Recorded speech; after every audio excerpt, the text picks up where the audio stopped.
আসসালামু আলাইকুম আমার প্রিয় ভাই বোনেরা, কেমন আছেন? আশা করি ভালো আছেন, সুস্থ আছেন। আলহামদুলিল্লাহ, আল্লাহ আমাকে ভালো রাখছে, সুস্থ রাখছে। আজকে নিয়ে আসলাম কলার মোচা দিয়ে মাংস রান্না। আমি কিন্তু কলার মোচা কিন্তু খুবই শরীরের জন্য উপকারী, এটা সবাই কম বেশি জানে। অবশ্যই একবার ট্রাই করবেন। এখন কিন্তু কম বেশি কলার মোচা পাওয়া যায়, এই জন্য আপনাদের সাথে গ্রাম থেকে আমি রেসিপিটা শেয়ার করতেছি। আর গ্রামে কিভাবে কলার মোচা মুরগি দিয়ে রান্না করে সেই রেসিপি শেয়ার করব। আর সেই রেসিপি দেখতে পারবেন রান্নাঘর 01-এ। তাহলে দেখে নিন। প্রথমে এটা আমাদের গাছ থেকে কলার মোচাটা আমি কেটে আনছি, খুব সুন্দর করে এটা পরিষ্কার করে নেব, এরকম ছেলে নেব। তারপর ভিতরে যেটা মোটাটা শ্বাস থাকে সেটাও ফেলাই দিয়ে, ওই যে একটা পর্দা থাকে, তারপর ভিতরে একটা শক্ত একটা এতে, যারা কলার মোচা পরিষ্কার তারা বোঝেন, এটা কিন্তু ফেলাই দিতে হবে। ফেলাই দিয়ে খুব সুন্দর করে কুচি কুচি করে কেটে নেব আমি।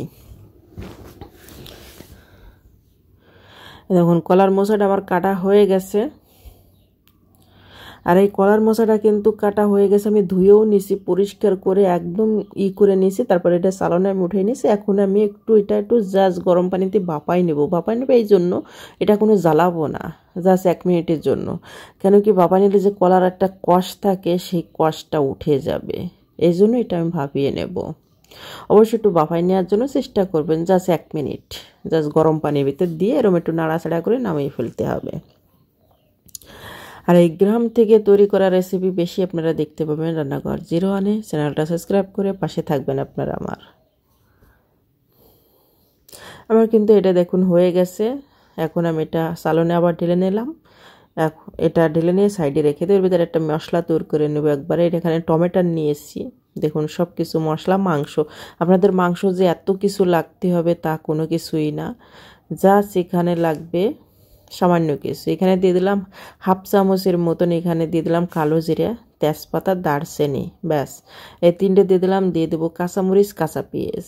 এখানে ধরেন 1 কাপের মতন কাঁচা পেঁয়াজ আছে। পরিমাণ একটু পেঁয়াজটা একটু বেশি দেবেন। যদি গ্রামে যত আমরা রান্না করি কলা দিয়ে মাংস, এই জন্য আমরা একটু পেঁয়াজটা বেশি দিই। আর এখানে যে কোনো মাংস আপনারা ব্যবহার করতে পারেন, দেশি মোরগ, দেশি মুরগি, তারপরে আপনার গরুর মাংস, খাসির মাংস সবই ব্যবহার করতে পারেন। কিন্তু গরুর মাংস, খাসির মাংস আগের থেকে একটু সেদ্ধ করে নিতে হবে।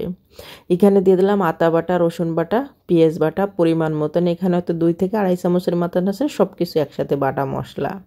স্বাদ মতন দিয়ে দিলাম লবণ। এটা আছে জিরের গুঁড়ে, ধনের গুঁড়ে মিক্স। তারপরে আছে আপনার হলুদের গুঁড়ে পরিমাণ মতন। তারপরে দিয়ে দিলাম একটা টমেটো।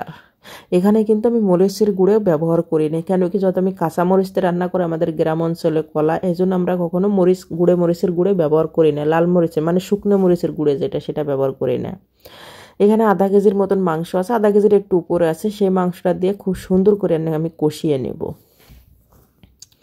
আর এই কাঁচামরিচ তরকারিটা কিন্তু খুব সুন্দর, আর মোচা যদি এই পথে রান্না যায় সত্যি খুব সুন্দর হয়। তারপর সামান্য একটু পানি দিয়ে দিলাম যাতে পোড়াটা না পুড়ে যায়। দিয়ে এখন আমি এই পানিটা টানিয়ে একদম খুব সুন্দরভাবে কষায় নেব। দেখুন কষানো হয়ে গেলে কিন্তু উপর থেকে তেল ছেড়ে দেবে, দেখেই বুঝতে পারছেন। কষানো একদম পারফেক্ট হয়ে গেছে। তারপর এখানে আমি দিয়ে দেবো কলার মোচা। আমি পুরোটাই ঢেলে দিলাম। এখন নাড়াচাড়া করে নিব। নাড়াচাড়া করে এখানে কিন্তু আমি বেশি পানি ব্যবহার করি না, জাস্ট হয়তো যদি কাপ হিসেবে পাবে, তারপরে এখানে হাফ কাপের মতন এখানে আমি পানি ব্যবহার করব, যাতে মোচাটা এবং মাংসটা খুব সুন্দর, সেটাও কিন্তু আমি একদম টানিয়ে নেব। এখানে কিন্তু মোচাতে কোনো পানি থাকা যাবে না, এক্সট্রা পানি থাকবে বা রস থাকবে না। একদম মানে পারফেক্টলি একটা নরম নরম দেখে আপনারা বুঝতে পারবেন। সে এরম যেরম দো পেঁয়াজ আমরা করি সেরমটা কিন্তু হবে।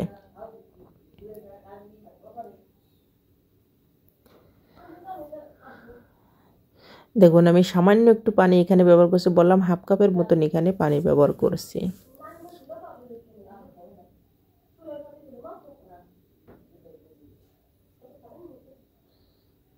এখন আমি নাড়াচাড়া করে খুব সুন্দর করে এটা আমি একদম টানিয়ে নেব পানিটা। দেখুন পানি কিন্তু প্রায় কিন্তু টানে আসছে, সামান্য একটু পানি আছে এখানে, এটা কিন্তু আর একটু পানি টানবে।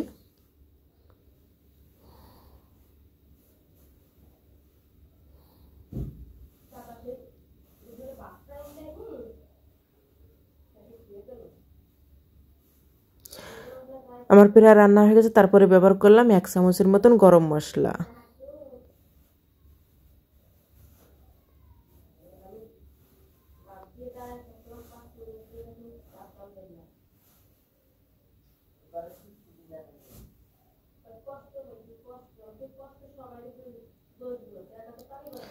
আমার এটা কিন্তু রান্না কিন্তু হয়ে গেছে।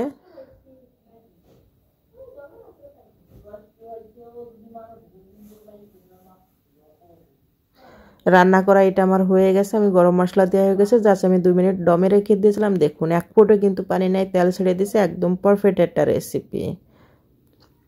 অবশ্যই কলার মোচা দিয়ে রেসিপি আপনারা ট্রাই করবেন। সত্যি গ্রামের পদ্ধতি টেস্ট দুর্দান্ত। আমি তো আলহামদুলিল্লাহ পেট ভরে ভাত খেয়েছি, মনে হয়েছে আমি অনেক ফিরে, আমি মানে যেখানে ভাত খাই আমি অল্প, সেখানে আমি 2 ফিরে ভাত খেয়েছি। একবার হলে এই রেসিপিটা ট্রাই করেন আপনারা, অসাধারণ একটা রেসিপি।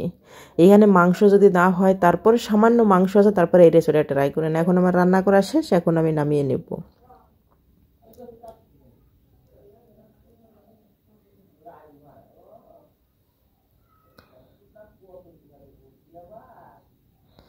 দেখুন কত লোভনীয় লাগছে, এখনই তো লোভনীয় লাগছে। যে এই মোচা রান্নাটা খেয়েছে তারা বলছে মাশাল্লাহ অনেক সুন্দর হয়েছে, আপনারাও ট্রাই করেন, দুর্দান্ত লাগবে।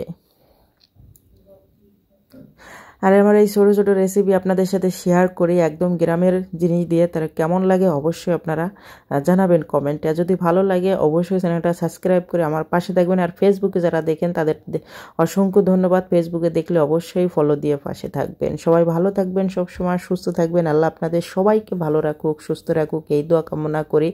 আর আলহামদুলিল্লাহ দেখুন, আমি বললাম না যে আলহামদুলিল্লাহ আমি আজকে পেট ভরে ভাত খেয়েছি, সেটাই এত টেস্ট হয়েছে, দুর্দান্ত টেস্ট হয়েছে, অনেক লোভনীয় হয়েছে আলহামদুলিল্লাহ।